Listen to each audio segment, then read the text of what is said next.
अस्सलाम वालेकुम अज़ीज़ तलबा।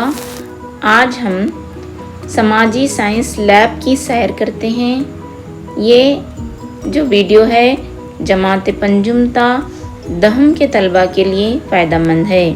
तो प्यारे बच्चों, 1 घंटा मेरे साथ बने रहिए। आपको तारीख़, जोग्राफ़िया, माशियात, तिजारती तालीमात और समाजी साइंस के बारे में लैब में रखे गए चार्ट्स हैं उसके बारे में बतलाया जाएगा। तो मेरे साथ आप तमाम लोग शामिल हो जाइए और हम देखते हैं समाजी साइंस की लैब। प्यारे बच्चों, हमने हमारी लैब को 6 हिस्सों में तकसीम किया है। पहला हिस्सा आपको जोग्राफिया का दिखाई देगा, दूसरा तारीख़ का दिखाई देगा, तो तीसरा आपको सियासी साइंस के बारे में मालूमात वाले चार्ट्स दिखाई देंगे और चौथा जो हिस्सा है वो समाजियात का है। फिर माशियात के बारे में मालूमात वाले चार्ट्स आपको दिखाए जाएंगे। आखिर में आपको तिजारती तालीमात के बारे में चंद मालूमात चार्ट के ज़रिए समझाए जाएंगे। तो प्यारे बच्चों, ये हिस्सा जोग्राफिया की बात जब भी हम करते हैं तो हमें अपनी ज़मीन के बारे में, अपने सैयारे के बारे में मालूमात हासिल करना ज़रूरी है। यहाँ आप देख रहे हैं सैटेलाइट से या खला से हमारी ज़मीन किस तरह दिखाई देती है, ये यहाँ पर बतलाया गया है। और रात और दिन किस तरह बनते हैं ये भी हम देख रहे हैं। सूरज के सामने जो हिस्सा होता है वहाँ पर दिन होता है। जैसे ही हमारी ज़मीन घूमते जाती है तो सूरज की शुआएं पिछले हिस्से पर नहीं पड़ती, वहाँ पर रात बनती है। तो इसीलिए हमारी ज़मीन को जिंदा सैयारा, नीला सैयारा, आबी सैयारा कहा जाता है। इस एनिमेशन से आपने अच्छी तरह समझ लिया होगा कि हमारी ज़मीन किस तरह अपने महवर पर गर्दिश कर रही है और साथ ही साथ सूरज का चक्कर भी लगा रही है, जिसे मदारी गर्दिश कहते हैं। देखिए बच्चों, ये हमारी लैब में ग्लोब है। ग्लोब एक दुनिया का छोटा सा मॉडल है, नमूना है, जिससे हमें पता चलता है कि हमारी दुनिया किस तरह जो है घूम रही है। हमारी ज़मीन 23.1/2 डिग्री जो है झुकी हुई है, ये भी हम महसूस कर सकते हैं। इस जो है एनिमेशन पिक्चर से आपने अच्छी तरह समझ लिया होगा। आइए बच्चों, आगे बढ़ते हैं हमारी सोशल साइंस लैब में। तो यहाँ पर देखिए, आपको एक दुनिया का नक्शा दिखाई देगा। तो हमारी दुनिया में हमने 7 बर्र-ए-आज़म और 5 बहर-ए-आज़मों के बारे में पढ़ना है। तो हमारी दुनिया में 7 बर्र-ए-आज़म हैं और 5 बहर-ए-आज़म। बहर-ए-आज़म कहा जाता है समंदरों को, बर्र-ए-आज़म कहा जाता है ज़मीन के एक बहुत बड़े हिस्से को। तो हमारे दुनिया को हमने 7 बर्र-ए-आज़म में तकसीम किया है। वो बर्र-ए-आज़मों के नाम इस तरह हैं: बर्र-ए-आज़म एशिया, बर्र-ए-आज़म अफ्रीका, बर्र-ए-आज़म यूरोप, बर्र-ए-आज़म शुमाली अमेरिका, बर्र-ए-आज़म जनूबी अमेरिका और बर्र-ए-आज़म ऑस्ट्रेलिया। ये तमाम जो है हमारे बर्र-ए-आज़म हैं। तो आपको ये तमाम याद रखने हैं। 5 जो है बहर-ए-आज़म हैं, जिसे हम बहरुल काहिल, बहर ओकियानूस, बहर हिंद, बहर मुंजमिद शुमाली, बहर मुंजमिद जनूबी में तकसीम करते हैं। तो ये हुआ हमारे दुनिया के नक्शे के बारे में, जो हमने हमारे साइंस लैब में, समाजी साइंस लैब में इसे लगाया हुआ है। अब देखिए बच्चों, हमारे मुल्क हिंदुस्तान का नक्शा, ये हमारा सियासी नक्शा है।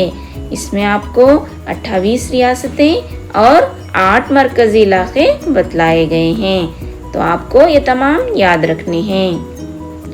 इसी तरह हमारी लैब में अगला जो नक्शा आपको आएगा वो है कर्नाटक का नक्शा। ये हमारी रियासत का सियासी नक्शा है। हमारी रियासत कर्नाटक में 29 जो है ज़िले पाए जाते हैं। प्यारे बच्चों, अब हम हमारी समाजी साइंस लैब में अर्ज़ बलद और तुल बलद की जो है मालूमात हासिल करेंगे। देखिए बच्चों, जो खड़ी लकीरें हमारी ग्लोब पर पाई जाती हैं उसे हम तुल बलद कहेंगे। तुल बलद से हम वक्त की निशानदही करते हैं या वक्त को मुतय्यन करते हैं। वक्त मालूम करने के लिए तुल बलद का इस्तेमाल किया जाता है। तो इसी तरह अर्ज़ बलद मुकामात की निशानदही करने के लिए استعمال کیے جاتے ہیں۔ نیچے آپ جو دیکھ رہے ہیں اس میں بتلایا جا رہا ہے، دیکھیے طول بلد اور عرض بلد کس طرح جو ہے ہمارے گلوب پر کھینچے گئے ہیں۔ پیارے بچوں، اگلا جو ہمارے سماجی سائنس لیب میں ہے وہ نظام شمسی کا چارٹ ہے۔ نظام شمسی میں آپ جانتے ہیں سورج کے اطراف گھومنے والے سیاروں کے بارے میں معلومات ہوتی ہیں۔ سورج کا جو اپنا ایک خاندان ہے اسے بھی ہم نظام شمسی کہیں گے۔ اس چارٹ سے آپ کو پتہ چل گیا ہوگا کہ جو ہے خلا میں کس طرح ہمارے سیارے گھوم رہے ہیں۔ تو پیارے بچوں، جغرافیہ کے طالب علموں کو آتش فشاں کے بارے میں بھی معلومات ہونا ضروری ہے۔ آتش فشاں کا مطلب ہے زمین سے لاوا کا نکلنا۔ یہاں آپ تصاویر میں دیکھ رہے ہیں ایک زندہ آتش فشاں کی تصویر ہے جس میں جو ہے لاوا اگلتا ہوا آتش فشاں دکھایا جا رہا ہے۔ پیارے بچوں، ہماری سماجی سائنس لیب میں ہم نے ایک قطب نما بھی رکھا ہے۔ قطب نما کا کام یہ ہوتا ہے کہ یہ ہمیشہ سمت بتلاتا ہے۔ یہ ایک مغناطیسی سوئی ہوتی ہے جو شمالاً اور جنوباً پھرتی ہے، جس سے ہمیں سمت معلوم کرنے میں آسانی ہوتی ہے۔ تو پیارے بچوں، قطب نما اس طرح کا ہوتا ہے۔ آپ نے شاید ابھی تک نہیں دیکھا ہوگا تو اب آپ کو پتہ چل گیا ہے قطب نما کس طرح ہوتا ہے۔ قطب نما کا کام ہوتا ہے سمتوں کا تعین کرنا یا سمتوں کو بتلانا۔ دیکھیے بچوں، ہماری لیب میں یہ باد پیما ہے۔ باد پیما کا مطلب ہے ہوا کی رفتار کو معلوم کرنے والا آلہ۔ اس سے ہمیں پتہ چلتا ہے ہوا کا رخ کس طرف ہے، اس کی رفتار کتنی ہے۔ اسے اردو میں باد پیما، انگلش میں بارومیٹر کہتے ہیں، اور اردو میں اسے مرغ نما باد پیما بھی کہا جاتا ہے۔ تو یہ آپ نے دیکھ لیا کہ کس طرح ہوا کی رفتار کو معلوم کیا جاتا ہے۔ یہ ہماری سوشل سائنس لیب میں آپ کو دیکھنے کو مل رہا ہے۔ یہ دیکھیے بچوں، یہ ہے بارہ پیما، یعنی بارش کو ناپنے کا آلہ۔ آپ نے اکثر سنا ہوگا کہ جو ہے خبروں میں آپ کو بتلایا جاتا ہے اتنے سینٹی میٹر اس علاقے میں بارش ہوئی، تو یہ بارش کو ناپنے کا آلہ ہوتا ہے۔ یہاں پر دیکھیے چند جو ہے تصویر آپ کو یہاں پر دکھائی دے رہی ہے، جس میں آپ دیکھ سکتے ہیں کہ بارش کو کس طرح ناپا جاتا ہے۔ یہ ہے بچوں زلزلہ پیما۔ دیکھیے اوپر والی تصویر میں آپ کو زلزلے کی جو ہے پیمائش کرتا ہوا آلہ دکھائی دے رہا ہے، نیچے جو ہے اسے بھی ہم زلزلہ پیما ہی کہیں گے۔ یہ زلزلے پیما سے ہمیں پتہ چلتا ہے کہ ریکٹر پیمانے پر زلزلہ کتنا آیا ہے۔ یہ بھی ہماری جغرافیائی لیب کا ایک حصہ ہے۔ اب دیکھیں گے بچوں پہاڑی سلسلوں کے چند تصاویر۔ خدا تعالیٰ نے مختلف قسم کے پہاڑ بنائے ہیں، تو یہاں میں نے آپ کو چند تصاویر لگا کر بتلانے کی کوشش کی ہے کہ مختلف قسم کے پہاڑ ہماری دنیا میں پائے جاتے ہیں۔ اب ہم دروں کے بارے میں جانیں گے۔ جغرافیہ میں دروں کے بارے میں کافی جو ہے معلومات ہوتی ہیں۔ اگر ہم تاریخ میں بھی دیکھیں گے تو جو ہے درہ خیبر اور درہ بولان سے ہی وسط ایشیا سے قبائل ہندوستان میں داخل ہوئے تھے۔ یہ درہ بولان اور درہ خیبر کی ہی تصاویر ہیں۔ درہ کہا جاتا ہے پہاڑ کے درمیان کی گزرگاہ کو۔ گزرگاہ کا مطلب ہے بچوں راستے کو۔ پہاڑ کے درمیان کا جو راستہ ہوتا ہے اسے ہم درہ کہیں گے۔ اب ہم جانیں گے جزیرہ یا جزیرے نما کسے کہتے ہیں۔ جزیرہ اسے کہتے ہیں زمین کے چاروں طرف پانی ہو۔ یہاں تصویر میں آپ دیکھ رہے ہیں کہ زمین کا ایسا ٹکڑا یا خشکی کا ایسا حصہ جس کے چاروں طرف پانی ہو اسے ہم جزیرہ کہیں گے۔ اگر آپ کو مثال چاہیے تو مثال ہے انڈمان و نکوبار کے جزائر اور لکشدیپ کے جزائر۔ پیارے بچوں، آپ کو یہاں ایک معلومات دیتی چلوں، انڈمان اور نکوبار کے جو جزائر ہیں وہ آتش فشاں کے پھٹنے سے تخلیق پائے ہیں، بنے ہیں۔ اسی طرح لکشدیپ کے جو جزائر ہیں بحر عرب میں वो जो है मोंगों से, सीपियों से तश्कील पाए हैं। तो ये हो गया जज़ायर। अब जज़ीरे नुमा किसे कहते हैं? तो जोग्राफिया के तालिब इल्मों को जज़ीरे नुमा के बारे में मालूम रहना ज़रूरी है। तो यहाँ पर मैंने 2-3 तस्वीर लगाई हैं ताकि आपको जज़ीरे नुमा के बारे में अच्छी तरह समझ में आए। हमारा मुल्क हिंदुस्तान का जो जुनूबी हिस्सा है, जिसे हम सतह मुर्तफ़ा कहते हैं, वो जज़ीरे नुमा है। इसकी वजह ये है कि इसके 3 तरफ पानी है और एक तरफ खुश्की का हिस्सा है। मिसाल के तौर पर मगरिब में बहरे अरब है हिंदुस्तान के, और मशरिक़ में खलीज बंगाल, तो जुनूब में बहरे हिंद है, शुमाल में जो है हिमालयाई सिलसिले हैं, ज़मीनी हिस्से हैं। इसीलिए हमारे मुल्क हिंदुस्तान को जज़ीरे नुमा कहा जाता है। इसी तरह इटली भी एक जज़ीरे नुमा है। बाजा कैलिफोर्निया पेनिनसुला अंग्रेजी में जज़ीरे नुमा को कहते हैं, वो भी जो है एक जज़ीरे नुमा है। यानी कैलिफोर्निया भी एक जज़ीरे नुमा है, इटली जज़ीरे नुमा है, और हमारा मुल्क हिंदुस्तान भी एक जज़ीरे नुमा है। अब बच्चों, दुआबा किसे कहते हैं ये देखिए। 2 नदियों के दरमियान की जगह को दुआबा कहते हैं। दुआबा या डेल्टा काफ़ी ज़रख़ेज़ होते हैं। ये ज़राअत के लिए मौजू हैं। अगर आपको मिसाल देखनी है तो कृष्णा तुंगभद्रा के दरमियान का जो हिस्सा है उसे दुआबा कहते हैं, रायचूर दुआबा जिसे हम कहते हैं। तो इस तरह 2 नदियों के दरमियान या 2 दरियाओं के दरमियान की ज़रख़ेज़ ज़मीन को हम दुआबा कहते हैं। अब देखिए बच्चों, आबशार।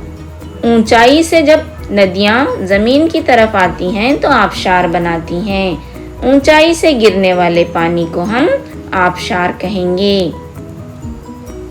हमारी समाजी साइंस की लैब में आगे आपको चश्मों वाला चार्ट दिखाई देगा। चश्मा किसे कहते हैं बच्चों? चश्मा ज़मीन से पानी के फूट पड़ने को कहते हैं। कहीं कहीं पर हम गर्म पानी के चश्मे भी देखते हैं और कहीं पर ठंडे पानी के चश्मे देखते हैं। तो इसका मतलब ये है कि चश्मे 2 किस्म के होते हैं। नीचे जो तस्वीर दिखाई गई है उसमें चश्मे किस तरह फूट पड़ते हैं बतलाया गया है। अब देखेंगे बच्चों झीलें। मीठे पानी की जमा एक बहुत बड़ी जगह को झील कहते हैं, जैसे डल झील वगैरह। झील का पानी काफी शफाफ और मीठा होता है।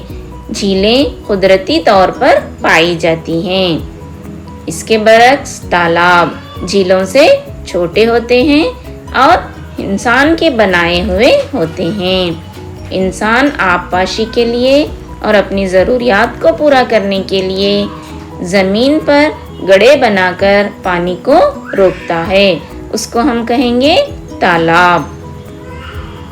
अगला जो आपको मालूम करना है वो है कुएं।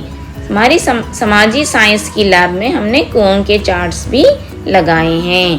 कुएं 2 तरह के होते हैं, एक खुले कुएं या बाउलियाँ जिसे हम कहते हैं, दूसरा बोरवेल्स या बंद कुएं।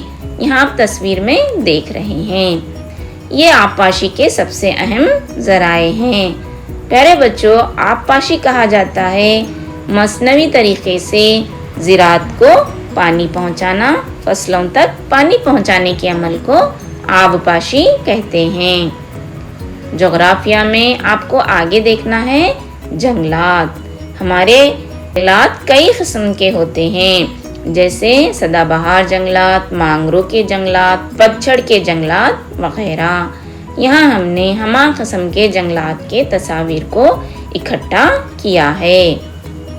अब देखेंगे बच्चों, जोग्राफिया में हमें ये भी देख लेना है कि मुख्तलिफ किस्म के जानवर कौन से होते हैं। आपको जो स्क्रीन पर दिखाई दे रहे हैं वो हैं जंगली जानवर जो जंगल में रहते हैं। इसी तरह ये हैं परिंदे और ये हैं आबी जानवर जो समंदरों में, पानियों में रहते हैं। اب دیکھیں گے بچوں مٹی کی قسمیں، جغرافیہ میں ہم یہ بھی پڑھتے ہیں۔ پہلی جو قسم ہے وہ کالی مٹی۔ ہمارے ملک ہندوستان میں کالی مٹی زیادہ تر سطح مرتفع اور وسطی ہندوستان میں پائی جاتی ہے، جیسے کہ آپ کو یہاں نقشے میں بتلایا جا رہا ہے۔ تو ساتھ ساتھ آپ کو یہ بھی یاد رکھنا ہے کہ کالی مٹی میں اگائی جانے والی فصلیں کون کون سی ہیں۔ تو کپاس اگائی جاتی ہے، چاول، جوار، باجرا، گیہوں، گنا، پھل، ترکاریاں اگائی جانے والی مٹی کالی مٹی ہوتی ہے۔ کالی مٹی میں نمی کو برقرار رکھنے کی خاصیت ہوتی ہے اور یہ کافی زرخیز ہوتی ہے۔ پیارے بچوں، اگلا جو چارٹ آپ کو دیکھنا ہے وہ ہے لال مٹی۔ لال مٹی، اس کا رنگ لال ہوتا ہے، لوہے کے آکسائڈ کی زیادتی کی وجہ سے یہ لال ہوتی ہے۔ ہمارے ملک ہندوستان میں لال مٹی زیادہ تر جنوبی ہندوستان، بنگال، بہار، اڑیسہ اور مشرقی ریاستوں میں پائی جاتی ہے۔ لال مٹی میں اگائی جانے والی فصلیں ہیں پھل، ترکاریاں وغیرہ۔ مٹی کی اگلی قسم ہے بچوں لیٹریٹ مٹی۔ لیٹریٹ مٹی وہاں ہے جہاں پر بارش زیادہ ہوتی ہے۔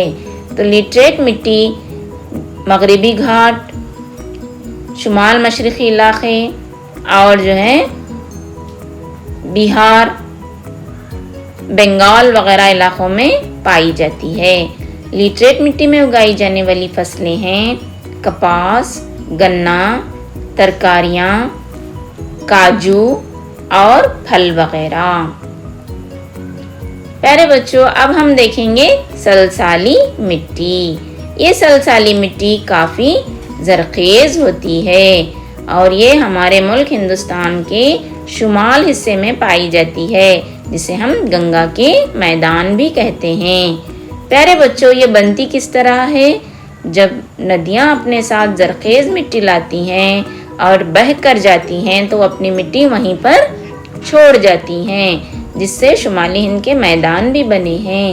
شمالی ہند کے گنگا کے میدانوں میں سلسالی مٹی پائی جاتی ہے۔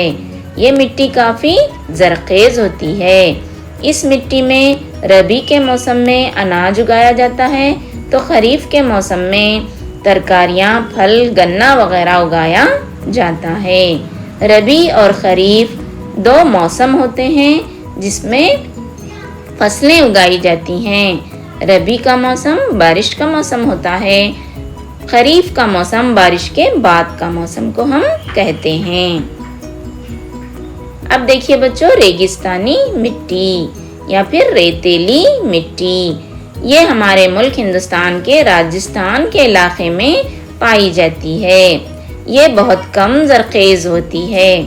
اس میں اگنے والی اگر ہم فصلیں دیکھیں گے تو کھجور، باجرا، کیکٹس وغیرہ۔ پہاڑی مٹی، پہاڑوں کی جو مٹی ہوتی ہے اسے ہم پہاڑی مٹی کہیں گے۔ ہمالیہ کے ڈھلوانوں میں اور مغربی گھاٹ، مشرقی گھاٹ میں پہاڑی مٹی پائی جاتی ہے۔ پہاڑی مٹی میں اگائی جانے والی فصلیں ہیں پھل، ترکاری، پھول وغیرہ۔ پیارے بچوں، جغرافیہ میں ہمیں مختلف ہواؤں کا چارٹ بھی معلوم کرنا ہے، پڑھنا ہے۔ ہواؤں کا جو ہے مختلف سمتیں ہوتی ہیں اور ہواؤں کے چند نام بھی ہم جغرافیہ میں پڑھتے ہیں، جیسے کہ نارتھ ایسٹرن ٹریڈرز یعنی شمال مشرقی تجارتی ہوائیں، جنوب مشرقی تجارتی ہوائیں وغیرہ۔ ہواؤں سے ہی بارش ہوتی ہے، تو ہم جغرافیہ میں یہ چارٹس بھی رکھتے ہیں۔ اب دیکھیں گے ذرائع نقل و حمل۔ ذرائع نقل و حمل کو ہم 3 حصوں میں تقسیم کرتے ہیں: نقل و حمل، ہوائی یا فضائی نقل و حمل اور بری نقل و حمل۔ بری کہا جاتا ہے زمینی نقل و حمل کو۔ آبی نقل و حمل میں ہم پانی کے جہاز وغیرہ سے جو ہے ایک جگہ سے دوسری جگہ آتے جاتے ہیں۔ اسی طرح جغرافیہ میں ہمیں پڑھنا ہوتا ہے ذرائع ابلاغ۔ ذرائع ابلاغ کو ہم انگریزی میں ماس میڈیا کہتے ہیں۔ मास मीडिया में आता है internet, mobile phone, TV, radio, अखबारात वगैरह। अब हम तारीख के हिस्से में चलते हैं। अब तक आपने जोग्राफिया के बारे में मालूमात हासिल की, वहाँ के चार्ट्स आपने देखे। अब देखेंगे तारीख। तारीख के ज़राए या वसीले। तारीख लिखने के लिए ज़राए और वसीले बहुत ज़रूरी हैं। ये जो है तारीख के सबूत होते हैं। तो तारीख के ज़रायों को हम दो हिस्सों में तकसीम करते हैं, अदबी ज़राए और आसार क़दीमा।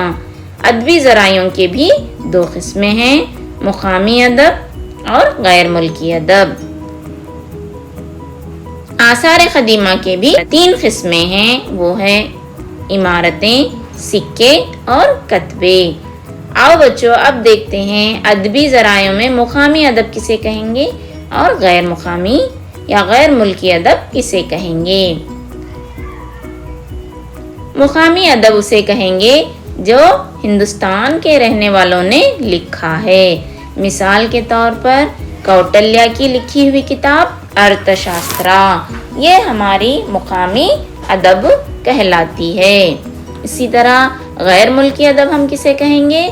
ज़माने क़दीम में सय्याह हिंदुस्तान को आया करते थे और यहाँ के हालात लिखा करते थे, उस तरह के लिखी हुई किताबों को हम गैर मुल्की अदब कहेंगे।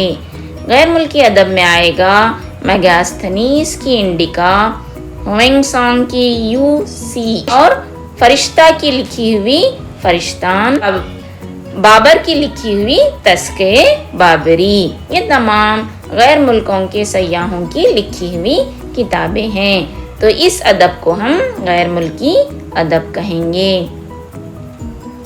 ज़रायों में आता है आसारे क़दीमा।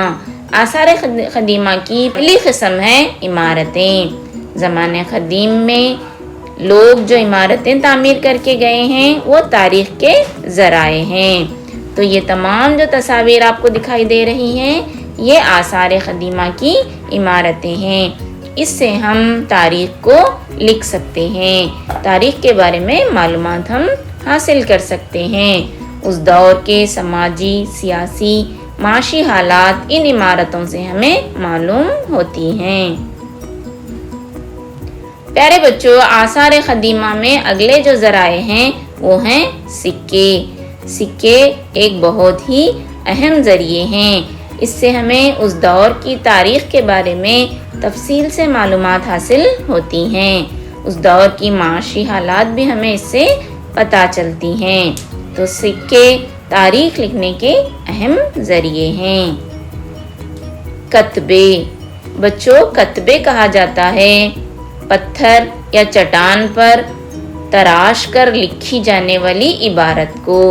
ज़माने क़दीम में कागज़ का रिवाज बहुत कम था, तो लोग अपने ख़यालात को, अपनी बातों को पत्थरों पर कुनंदा करते थे। उस अमल को, उस लिखे हुए सिलों को हम क्या कहेंगे? कतबे कहेंगे। कतबों से भी हमें ज़माने क़दीम के बारे में मालूमात हासिल होती हैं। अब तारीख़ में आता है पत्थर का दौर। शायद पत्थर के दौर में इंसान गारों में रहा करता था और पत्थर के हथियार, औजार इस्तेमाल किया करता था। इसीलिए समाजी साइंस में इस दौर को पत्थर का ज़माना या पत्थर का दौर कहा गया है। उसके बाद जो दौर आता है वो है धातुओं का दौर। प्यारे बच्चों, इस दौर को धातुओं का दौर इसलिए कहा गया है कि इस दौर के आते आते इंसान ने ज़मीन से कानकनी करना, धातुओं को निकालना और उसको पिघलाने का अमल जान चुका था और अपने लिए हथियारात, औजारात बनाना शुरू किया था। इसीलिए हमने इस दौर को धातुओं का दौर का नाम दिया है। अगला जो दौर आता है हमारी तारीख़ में वो है वैदिक दौर। यहाँ नक्शे में आप देख रहे हैं कि जो है शुमाली हिंदुस्तान में वैदिक तहजीब परवान चढ़ी थी। उस दौर में यज्ञ और जो है जंगें आम थीं। उसी दौर में रामायण और महाभारत जैसी रज़्मिया किताबें लिखी गई हैं। ये वैदिक दौर की किताबें हैं। इसके साथ साथ वैदिक दौर में 4 वेदास भी लिखे गए हैं। ये बहुत ही मशहूर हिंदू मज़हब की जो है मुक़द्दस किताबें हैं। हाँ, वो किताबों के नाम हैं ऋग्वेदा, अथर्ववेदा, समरवेदा और यजुर्वेदा। ये चारों किताबें वैदिक दौर में लिखी गई हैं। ऋग्वेदा सबसे कदीम किताब मानी जाती है। तो यहाँ पर ऋग्वेदा दौर के चंद तस्वीर लगाए गए हैं। उसके बाद हम देखते हैं तारीख में मिस्री तहजीब। आप नक्शे में देख रहे हैं, अफ्रीका के शुमाल में दरियाए नील बहती है। उसके आसपास जो तहजीब परवान चढ़ी, उस तहजीब को मिस्री तहजीब के नाम से याद किया जाता है। प्यारे बच्चों, मिस्री तहजीब के लोगों की देन में एक है उनके बनाए गए अहराम। अहराम क्या होते हैं बच्चों? कदीम दौर में जब मशहूर शख्सियतों का इंतकाल हो जाता था, बादशाहों का इंतकाल हो जाता था, तो उनके मुर्दा जिस्म को एक मसाले में लपेटकर, पतले मलमल के कपड़े में लपेटकर जो है उनकी ममी बनाई जाती थी। जैसे कि आप तस्वीर में नीचे देख रहे हैं, उन ममियों को इन अहरामों में महफूज कर दिया जाता था। इसकी वजह ये है कि मिस्री लोग ये समझते थे कि मरने के बाद रूह खुदा ताला के पास जाती है, फिर उसके हिसाब किताब के बाद वापस उसी जिस्म में आती है। तो इसलिए वो जिस्म को महफूज करते थे। ये मिस्रियों की सबसे अहम देन है, अहराम और ममी की तैयारी।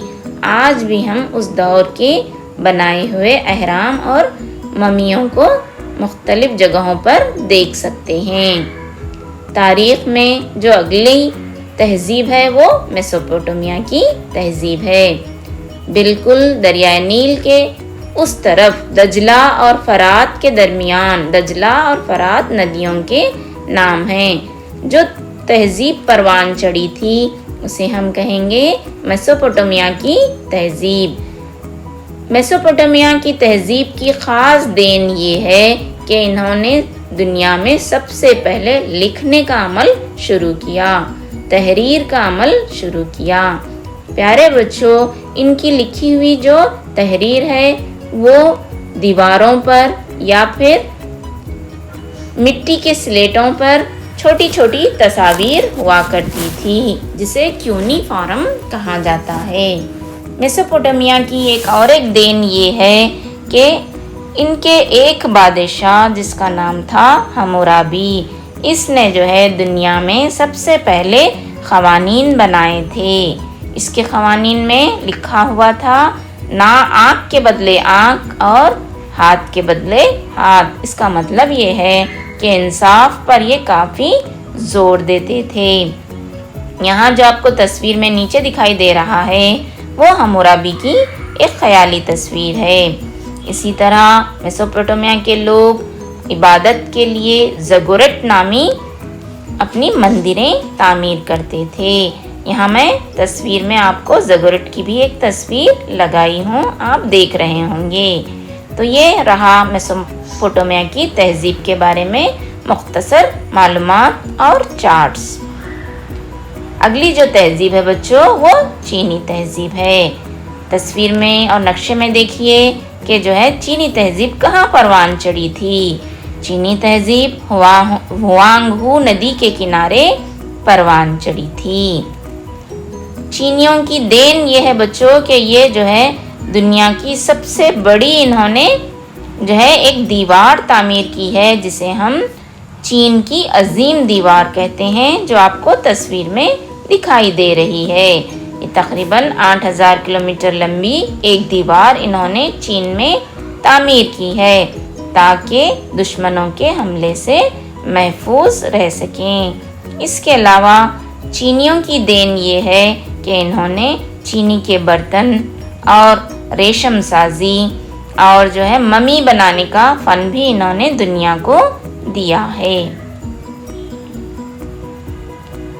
اب پڑھیں گے بچوں یونانی تہذیب کے بارے میں۔ جیسے ہی یونان کا نام آتا ہے، ایک مشہور حکمران کا نام آپ کے سامنے آتا ہے، وہ ہے سکندر یا سکندر اعظم۔ سکندر اعظم کا کارنامہ یہ ہے کہ اس نے ایک خواب دیکھا تھا۔ وہ خواب یہ تھا کہ پوری دنیا کو فتح کرے۔ اس نے اپنے خواب کو تکمیل کرنے کے لیے ایک بڑی فوج لے کر یونان کے مقدونیہ سے نکلا تھا اور تقریباً ہندوستان تک بھی اس نے اپنا سفر کیا تھا۔ یونان کی دین میں اگر ہم دیکھیں گے تو یہاں بہت بڑے مفکر اور فلسفی پیدا ہوئے ہیں، جیسے کہ سقراط، ارسطو، افلاطون وغیرہ۔ تو یہ تمام لوگوں کی دین ہے جس کی وجہ سے یونان کی تہذیب کافی ترقی یافتہ تہذیب مانی جاتی ہے۔ یہاں پر سب سے پہلے دنیا میں جمہوریت کا آغاز ہوا ہے۔ نیچے آپ جو تصویر دیکھ رہے ہیں وہاں پر آپ کو ایک اسٹیڈیم دکھائی دے رہا ہے۔ اس دور میں یونان کے لوگوں نے کھیلوں کے فروغ کے لیے اسٹیڈیم بھی تعمیر کیا تھا۔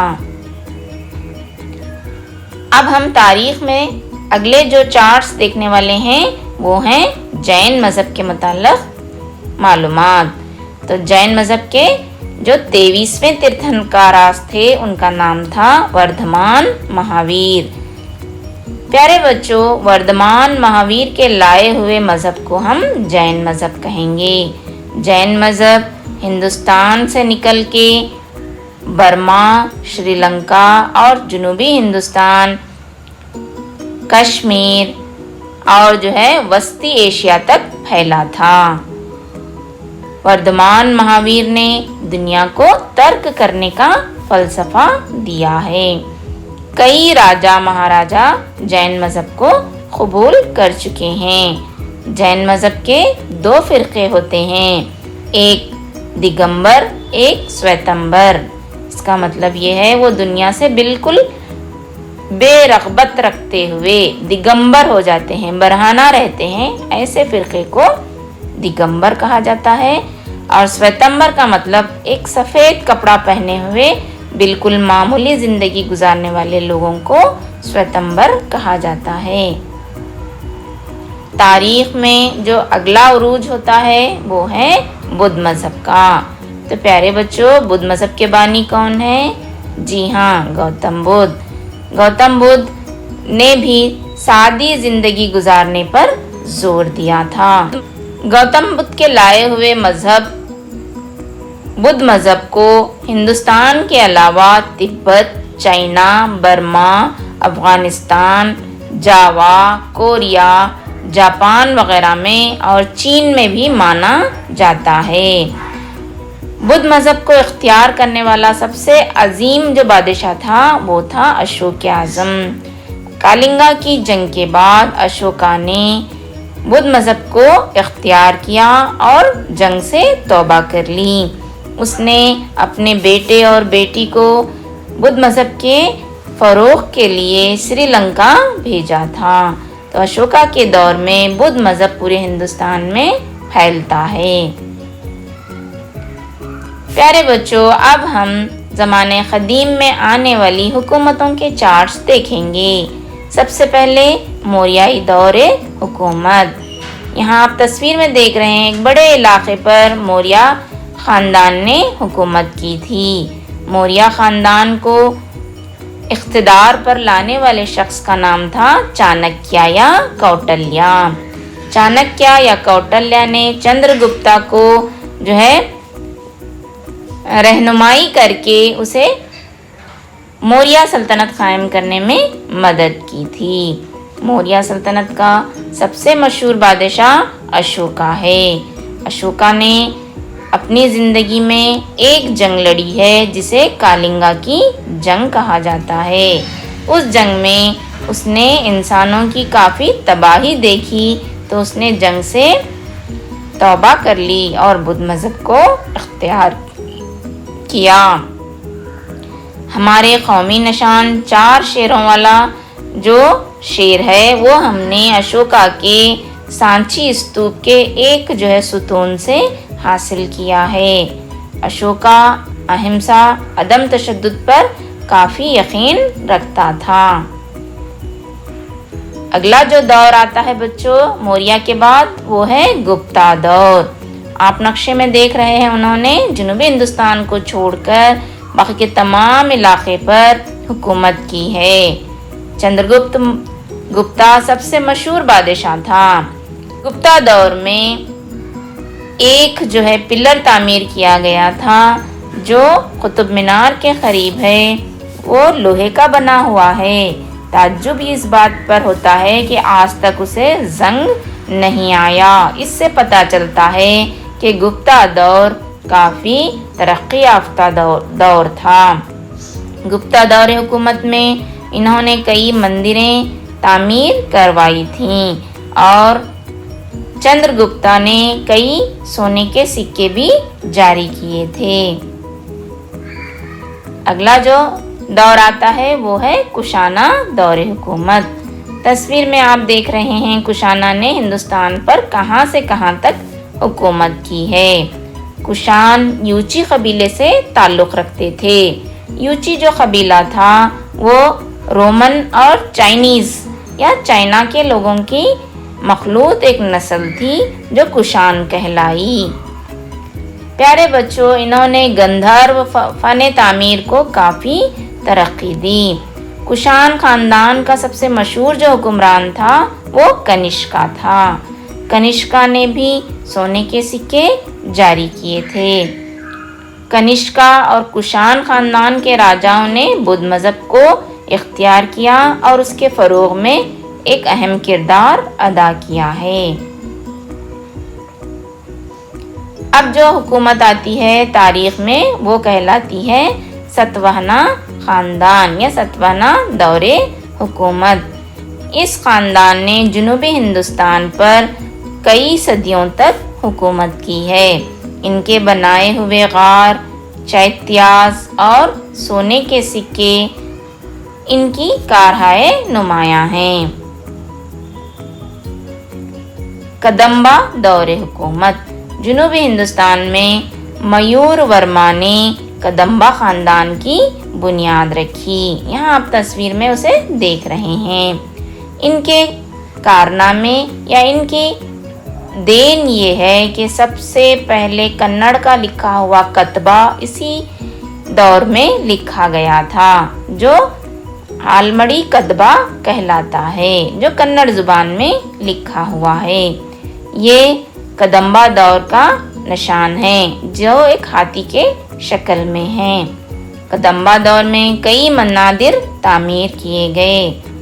تارکیشور مندر سب سے اہم ہے۔ اب آتا ہے گنگا دور حکومت۔ گنگاؤں نے جنوبی کرناٹک پر حکومت کی ہے۔ ان کی دین یہ ہے کہ انہوں نے کئی مندریں اور فن سنگ تراشی میں ایک نمایاں کردار ادا کیا ہے۔ گنگاز اور کدمباز میں ہمیشہ جنگیں ہوا کرتی تھیں۔ اگلا جو دور ہے بچوں وہ ہے بادامی کے چالوکیا۔ بادامی کے چالوکیا کا سب سے مشہور حکمران جو تھا وہ تھا پُلکیشی دوم۔ اس نے وردھن خاندان کے ہرش وردھنا کو دریائے نرمدا کے کنارے شکست دے کر اسے آگے بڑھنے سے روک دیا تھا۔ بادامی کے چالوکیا کی دین یہ ہے کہ یہ لوگ پتھروں کو کاٹ کر مندریں اور محلات تعمیر کیا کرتے تھے۔ آپ یہاں دیکھ رہے ہیں تصاویر میں انہوں نے اپنی سنگ تراشی کے نمونے کس طرح بنائے ہیں یہ ہم دیکھ رہے ہیں۔ اگلا جو خاندان ہے جس نے ہندوستان پر حکومت کی تھی وہ کانچی کے پلوا حکومت ہے۔ جنوبی ہندوستان پر انہوں نے حکومت کی ہے۔ ان کی بھی دین یہ ہے کہ یہ بھی فن سنگ تراشی کو کافی اہمیت دیتے تھے۔ ان کے دور میں انہوں نے کانسے کے سکے جاری کیے۔ ان कांची के जो पल्लवा थे इन्होंने आबपाशी के लिए कई तालाब भी बनवाए हैं। इनकी मंदिरों पर, दीवारों पर नक्श निगारी और साथ ही साथ जंगों के वाक़यात कुनंदा किए गए हैं। अब देखेंगे बच्चों मान्यखेता के राष्ट्रकोटा दौरे हुकूमत के बारे में। मलखेड़ इनका पाया तख्त था। इनकी देन ये है कि कन्नड़ की पहली किताब कविराज मार्गा, जिसमें कर्नाटक लफ्ज़ लिखा हुआ है, इसी दौर में लिखी गई है। राष्ट्रकोटा ख़ानदान का सबसे मशहूर बादशाह निरपतुंगा था। उसका दरबारी शायर श्री विजया ने कविराज मार्गा नामी किताब लिखी। ये कन्नड़ ज़ुबान की पहली किताब मानी जाती है। हमने नीचे जो तस्वीर लगाई है वो कविराज मार्गा की तस्वीर है। और साथ ही साथ इनकी देन ये है कि इन्होंने सोमेश्वर नामी एक टेम्पल बनाई है, जो सिर्फ एक ही पत्थर में तराश कर बनाई गई है। इसके अलावा इस दौर के कतबे और सिक्के भी राष्ट्रकोटाओं की अहम देन हैं। अगला जो दौर आता है बच्चों वो कल्याण के चालुक्य का दौर। जब बादामी के चालुक्यों का जवाल हो जाता है तो एक कबीला कल्याण में आकर अपनी हुकूमत शुरू करता है। कल्याण के चालुक्य के दौरे हुकूमत में बसवेश्वर ने कायका का फलसफा दिया है, या वीर शिवा लिंगायत मज़हब को इन्होंने फ़रोग़ दिया। हिंदू मज़हब में पाए जाने वाले छूत-छात के खात्मे के लिए बसवेश्वर ने अनुभव मंटप नामी एक खानका तामीर की, जिसमें हर फ़िरक़े, हर मज़हब और हर जिन्स के लोगों को शामिल करके वचना जो है लिखे जाते थे। वचन कन्नड़ ज़ुबान में आम लोगों के समझ में आने वाली अखलाक़ी बातें होती हैं। तो ये कल्याण के चालुक्य के दौरे हुकूमत की देन है। अगला जो हुकूमत आती है वो है वैसला दौरे हुकूमत। प्यारे बच्चों, वैसला ख़ानदान का बानी साला था। इसने शेर से मुकाबला किया, इसीलिए इसे लक़ब दिया जाता है वैसला। उसी के नाम से ये हुकूमत परवान चढ़ती है। नीचे जो तस्वीर आपको दिखाई दे रही है वो साला को शेर से लड़ता हुआ दिखाया जा रहा है। और नक्शे में आप देख रहे हैं जनूबी हिंदुस्तान में ये हुकूमत रही थी। इन्होंने कई मंदिर और बस्तियां तामीर की हैं। इनकी जो मंदिरें होती हैं उनके सुतूनों पर काफ़ी बारीक नक्काशी ये किया करते थे। अब जो अगला दौरे हुकूमत आता है वो चौला दौरे हुकूमत। राज चौला, राजेंद्र चौला इस ख़ानदान के मशहूर हुक्मरान थे। प्यारे बच्चों, नक्शे में आप देख रहे हैं राजेंद्र चौला और चौला हुकूमत काफ़ी जो है असर रसूख रखती थी। इनके यहाँ एक बहरी फ़ौज हुआ करती थी। इस बहरी फ़ौज की मदद से इन्होंने श्रीलंका को फतह किया था। इसके अलावा कंबोडिया, बर्मा, थाईलैंड वगैरह से अपने तिजारती ताल्लुकात कायम किए हुए थे। इन्हीं की वजह से हिंदुस्तान गैर मुल्की तिजारत में काफ़ी तरक्की करता है। चौला राजाओं का जो निशान था वो रक्स करता हुआ नटराज है। प्यारे बच्चों, अब तारीख में जो अगला दौर है वो राजपूतों का दौर है। तस्वीर में आप देख रहे हैं राजस्थान के इलाके में ये राजपूत हुकूमत किया करते थे। राजपूत दौर का सबसे मशहूर बादशाह पृथ्वीराज चौहान था।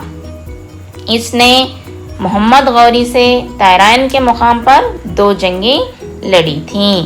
पहली जंग में फतह पाता है मगर दूसरी जंग में शिकस्त खा जाता है और मोहम्मद गौरी جو ہے ہندوستان میں اپنی حکومت قائم کرنے میں کامیاب ہو جاتے ہیں۔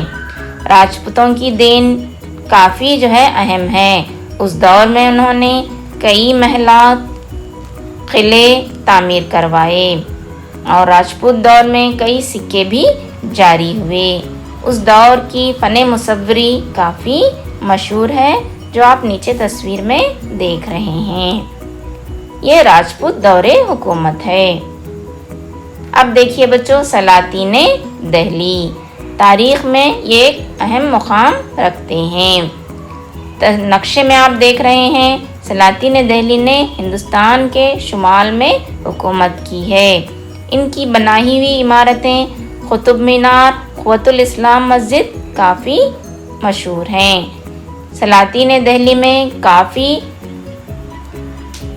مشہور بادشاہ گزرے ہیں، اس میں محمد بن تغلق کا ایک نام اہم ہے۔ اس کے علاوہ قطب الدین ایبک، التمش، بلبن اور رضیہ سلطان کے نام بھی اہم ہیں۔ سلاطین دہلی کے دور میں کئی سکے جاری ہوئے۔ تصویر میں جو آپ دیکھ رہے ہیں وہ محمد بن تغلق کی تصویر ہے۔ محمد بن تغلق کا کارنامہ یہ ہے کہ انہوں نے دہلی سے اپنے پائتخت کو دیوگری کو منتقل کیا تھا۔ تو پیارے بچوں، سلاطین دہلی میں ہم 5 خاندانوں کے بارے میں پڑھتے ہیں۔ پہلے خاندان غلامان، پھر اس کے بعد سید خاندان، لودھی خاندان، خلجی خاندان اور تغلق خاندان وغیرہ۔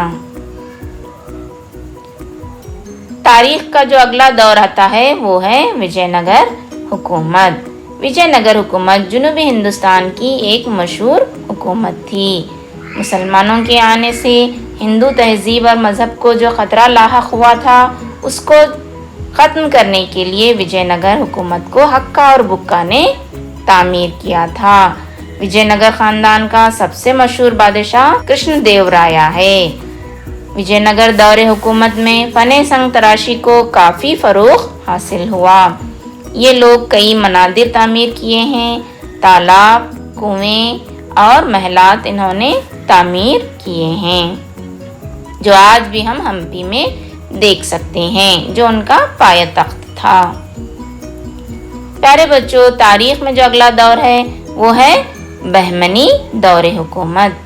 وجے نگر اور بہمنی تقریباً دونوں ساتھ ساتھ ہی وجود میں آئے تھے۔ بہمنی دور حکومت کے پایتخت 2 ہیں۔ پہلا پایتخت گلبرگہ تھا تو دوسرا پایتخت بیدر تھا۔ بہمنی دور حکومت میں انہوں نے انڈو اسلامک فن تعمیر کو کافی فروغ دیا۔ بہمنی دور حکومت میں سب سے مشہور جو شخصیت ہمیں تاریخ میں دیکھنے کو ملتی ہے وہ ہے محمود گاواں۔ محمود گاواں ایک عالم، فاضل اور فلسفی تھے۔ انہوں نے تعلیم کو فروغ دینے کے لیے بیدر میں محمود گاواں کا مدرسہ قائم کیا تھا، جس میں پوری دنیا کے طلباء آ کر تعلیم حاصل کرتے تھے اور یہاں پر لائبریریاں بھی پائی جاتی تھیں۔ طلباء کو رہنے اور کھانے کا انتظام کیا جاتا تھا۔ تو یہ بہمنی دور حکومت کی دین ہے۔ اس کے علاوہ اس دور میں تعمیر کیے گئے مساجد، قلعے بہت ہی اہم ہیں، مگر بدقسمتی سے بہمنی حکومت 5 حصوں میں تقسیم ہو جاتی ہے، جیسے احمد نگر جن کا جو ہے جسے ہم نظام شاہی کہیں گے، بیجاپور جن کا پایتخت تھا وہ عادل شاہی حکومت کہلائی، بیرار جن کا پایتخت تھا وہ اماد شاہی کہلائی، بیدر میں بریج شاہی، گولکنڈا میں قطب شاہی خاندان حکومت کرنا شروع کرتے ہیں۔ تو بہمنی حکومت 5 حصوں میں تقسیم ہو جاتی ہے۔ تاریخ میں جو اگلا دور آتا ہے وہ ہے مرٹھوں کا دور۔ مرٹھے حکومت کا بانی شیواجی تھا۔ شیواجی کی خاصیت یہ تھی کہ یہ گوریلا جنگ سے اپنی حکمت عملی کو انجام دیتا تھا۔ پیارے بچوں، گوریلا جنگ کہا جاتا ہے چھپ چھپ کر دشمنوں پر وار کرنا۔ تو یہ گوریلا جنگ کا طریقہ شیواجی کی فوج کی ہی دین ہے۔ شیواجی اپنی فوج کے ساتھ केसरी रंग के झंडा लिया हुआ घूमता था। और साथ ही साथ पहाड़ों पर शिवाजी ने कई किले तामीर करवाए हैं, जैसे कि रायगढ़ का किला वगैरह। अब हमारी तारीख का सबसे सुनहरा दौर आता है, वो कहलाता है मुग़ल दौर हुकूमत। प्यारे बच्चों, नक्शे में आप देख रहे हैं मुग़ल दौर हुकूमत में उनकी सरहदें कहाँ से कहाँ तक फैली हुई थीं। मौजूदा पाकिस्तान, अफ़गानिस्तान और पूरे हिंदुस्तान पर इन्होंने हुकूमत की है। यहाँ तस्वीर में आप देख रहे हैं पहले बाबर, फिर हुमायूं, अकबर, जहांगीर, शाहजहां और औरंगज़ेब की तस्वीर लगाई गई हैं। और साथ ही साथ मुग़लों के दौर का झंडा भी यहाँ पर बतलाया गया है। मुग़ल दौर हुकूमत फ़न तामीर के लिए मशहूर है। इन्होंने दुनिया का सबसे मशहूर और ख़ूबसूरत इमारत ताजमहल तामीर करवाया है और लाल किला भी मुग़लों की ही देन है। इसके अलावा जामिया मस्जिद जो दिल्ली में वाक़ है, जो बड़ी ही खूबसूरत और काफ़ी वसी मस्जिद है, मुग़लों के दौरे हुकूमत में ही तामीर हुई। इसके अलावा हुमायूं का मकबरा और फतेहपुर सीकरी की जो इमारतें हैं वो भी मुग़ल दौरे हुकूमत की ही देन है। मुग़लों के बाद जो दौर तारीख़ में आता है वो कहलाता है अंग्रेज़ों का दौर हुकूमत। यूँ तो अंग्रेज़ तिजारत की गर्ज से आए थे, मगर यहाँ के देसी राजा और नवाबों की नफाक की वजह से हुकूमत में दखल अंदाजी करना शुरू करते हैं और एक बड़े इलाके में हुकूमत करने लगते हैं। बंगाल, जनूबी हिंदुस्तान और महाराष्ट्र के इलाके में इन्होंने अपनी हुकूमत फैलाई थी। यहाँ आप नक्शे में देख रहे हैं जो गुलाबी रंग से दिखाया गया है, उस इलाके पर अंग्रेज़ हुकूमत कर रहे थे। अंग्रेज़ों ने तकरीबन 150 सालों तक हिंदुस्तान पर हुकूमत की है। अंग्रेज़ों के ख़िलाफ़ जो पहली जद्दोजहद आज़ादी हुई है उसे हम हिंदुस्तान की पहली जंग आज़ादी 1857 कहेंगे, क्योंकि अंग्रेज़ों के लाए हुए क़वानीन और इस्तेहसाल की वजह से हिंदुस्तानी परेशान थे। उन्होंने अंग्रेज़ों के ख़िलाफ़ जो बगावत की वही कहलाई पहली जंग आज़ादी। पहली जंग आज़ादी का आगाज़ करने वाले थे मंगल पांडे, जो एक फ़ौजी थे। जब उनसे कहा गया कि गाय और सूअर के चर्बी से लगे हुए कारतूसों का इस्तेमाल कीजिए, तो उन्होंने इनकार किया और पुलिस ऑफिसर होते हुए अपने अंग्रेज़ ऑफिसर का कत्ल कर दिया। उसके बाद ये चिंगारी एक बहुत बड़ी जंग में तब्दील हो गई। 1857 की बगावत में हिस्सा लेने वाले अहम शख्सियतें हैं बहादुर शाह जफर, रानी लक्ष्मीबाई, तानत्या टोपे और बेगम हजरत महल। इसके बाद जद्दोजहद आज़ादी का दौर शुरू होता है। जद्दोजहद आज़ादी के दौर को भी हम 3 हिस्सों में तकसीम करते हैं। एक एतदाल पसंदों का दौर, दूसरा इंतहा पसंदों का दौर और तीसरा जो दौर कहलाता है वो इनकलाबियों का दौर कहलाता है। गांधी जी के अदम तशद्दुद के रास्ते से ही हमने आज़ादी हासिल की है। तो हमारी समाजी साइंस लैब की गैलरी में हमने तमाम मुजाहिदीन आज़ादी के तस्वीर को इकट्ठा किया है। यहाँ पर आप देख रहे हैं नीचे जो तस्वीर दिखाई दे रही हैं तमाम मुसलमान मुजाहिद आज़ादी की तस्वीर हैं, तो ऊपर जो तस्वीर बतलाई गई हैं वो दीगर कौम के लीडरों की है, ताकि आप अच्छी तरह जहन नशीन कर लें। आपने गांधी जी, सुभाष चंद्र बोस, भगत सिंह वगैरह का नाम तो ज़रूर सुना है, मगर मोहम्मद अली जौहर, शौकत अली जौहर और उबैदुल्ला सिंधी, हकीम अजमल ख़ान, हसरत मोहानी, अताउल्ला शाह बहादुर वगैरह के नाम नहीं सुने हैं। तो एक बहुत बड़े तबके ने जद्दोजहद आज़ादी के लिए अपनी कुर्बानियाँ दी हैं, तो आपको ये भी याद रखने हैं और उनके तस्वीर भी आपको गौर से देखने हैं। इसके अलावा آزاد ہندوستان کے جو پہلے وزیر تعلیم تھے وہ مولانا ابوالکلام آزاد، انہوں نے بھی اپنی ساری زندگی جدوجہد آزادی، پھر آزادی کے بعد تعلیم کی خدمت کے لیے صرف کیا ہے۔ پیارے بچوں، سماجی سائنس لیب میں اگلا حصہ ہے سیاسی سائنس کا۔ سیاسی سائنس میں ہم دیکھتے ہیں بھارت کا دستور، یہ ہمارے دستور کی تمہید ہے اور یہ ہمارے بنیادی حقوق ہیں۔ تو سیاسی سائنس میں ہم اور کیا کیا دیکھتے ہیں بچوں؟ وہ ہے مرکزی حکومت، ریاستی حکومت، اس میں ہم لوک سبھا، راجیہ سبھا اور ودھان سبھا اور ودھان پریشد کے بارے میں پڑھتے ہیں۔